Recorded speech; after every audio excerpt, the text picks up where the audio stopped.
भोलेनाथ भगवान शिव अपनी तीसरी आंख तभी खोलते हैं जब उनका क्रोध चरम सीमा पर होता है या जब सृष्टि में असंतुलन या घोर अधर्म फैलता है, जैसे कामदेव को भस्म करना, पार्वती के आंखों ढकने पर अंधकार छाना या फिर ज्ञान प्राप्ति और माया से मुक्ति के लिए। यह नेत्र विवेक उच्च चेतना और आध्यात्मिक शक्ति का प्रतीक है जो बुराई, अहंकार और अज्ञान को नष्ट करता है और इसे हर व्यक्ति अपने आज्ञा चक्र में जागृत कर सकता है।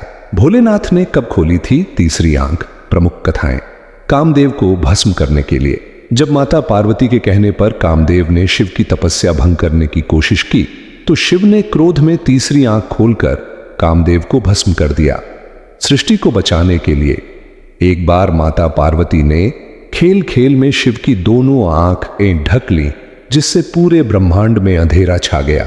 सृष्टि को बचाने के लिए शिव ने तीसरी आंख खोली, जिससे प्रचंड प्रकाश निकला और सृष्टि में फिर से उजाला हुआ।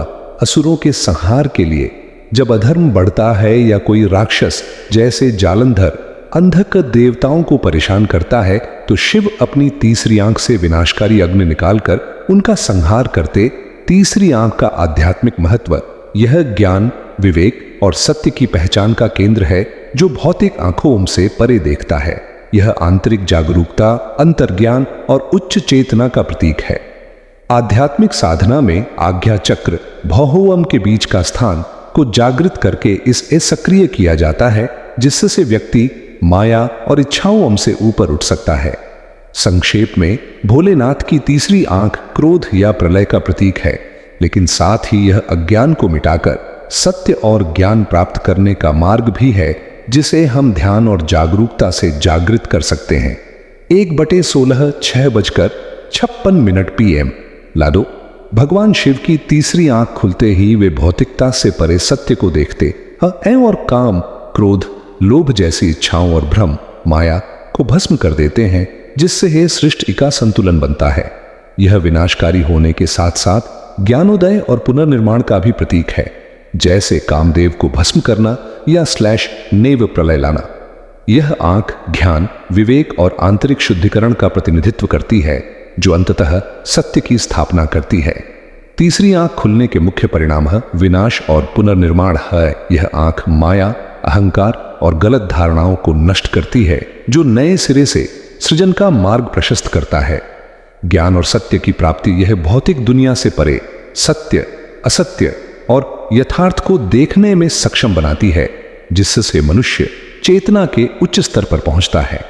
इच्छाओं का शमन कामदेव, प्रेम और वासना के देवता को भस्म करना इसका एक प्रसिद्ध उदाहरण है, जो आंतरिक वासनाओं पर विजय दर्शाता है। प्रलय की स्थिति जब अधर्म या अत्याचार चरम पर होता है, तब शिव अपनी तीसरी आंख खोलते हैं, जिससे प्रलयकारी ऊर्जा निकलती है जो असंतुलन को ठीक करती है। कामदेव को भस्म करना। जब कामदेव ने शिव की तपस्या भंग करने का प्रयास किया तो शिव ने अपनी तीसरी आंख खोलकर उन्हें राख कर दिया, क्योंकि वे तपस्या में लीन थे। मणिकर्ण की कथा। एक कथा के अनुसार पार्वती के साथ खेलते समय शिव के आंख बंद होने से अंधकार छा गया था, तब उन्होंने राख कर दिया, क्योंकि वे तपस्या में लीन थे।